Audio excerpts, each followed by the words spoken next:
بسم الله الرحمن الرحيم. احنا دلوقتي يا جماعة بنصور لكم واحنا جوه تلاجة.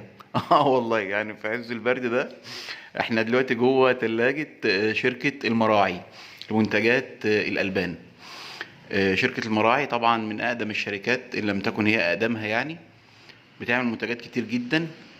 بتعمل جبنة التلاجة، وبتعمل نستون ونستون رومي وقشطة وحاجات كتير جدا جدا. فالمكان مبدئيا كده فيه حالة نظافة أقسم بالله شديدة جدا جدا جدا، والريحة تحفة يعني. الأماكن اللي زي كده غالبا بيبقى فيها بعض الروائح أنت مش بترتاح لها، اللي هي ريحة اللبن لما يقعد فترة وكلام زي كده.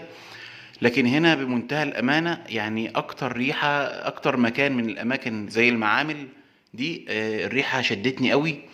النظافة عالية جدا، منتجات كلها زي الفل حرفيا. الاصفر ده جبنه نستون بالرومي، واللي جنبها الابيض ده نستون ساده.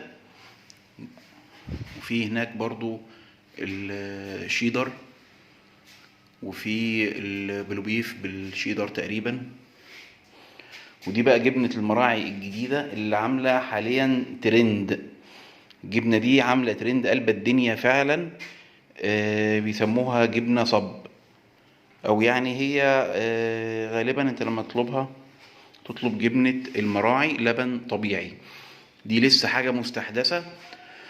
طعمها ما وصفلكوش بصراحة، اختراع يعني. انت بتاكلها مش عارف اذا كنت بتاكل جبنة تلاجة بلدي ولا بتاكل قشطة، ولا يعني فيها ميكس بين الكيري وبين التلاجة البلدي. طعمها رهيب بجد، اختراع. يعني لو قعدت قدامها ممكن تاكل كيلو لوحدك. ده كانت هي دي السبب الرئيسي ان انا جيت المكان المحترم ده. هنا برضو في نستو رومي ونستو سادة، والعبوات دي كلها قشطة. جبنة التلاجة بتاعتهم. هنا برضو جبنة تلاجة. دي الجبنة الصفرا برضو من الاختراعات المستحدثة من كام سنة كده. شوفوا يا جماعة الاستنسات، شوفوا النظافة. يعني انا بحكم بس يعني خبرتي في المجال شفت اماكن كتير زي كده، يعني في ناس زي الفل وفي اماكن كتيرة كنت يعني مش بتلاقي الجودة والتكلفة في الاستنسات والنظافة والريحة التحفة دي. ودي الجبنة التلاجة.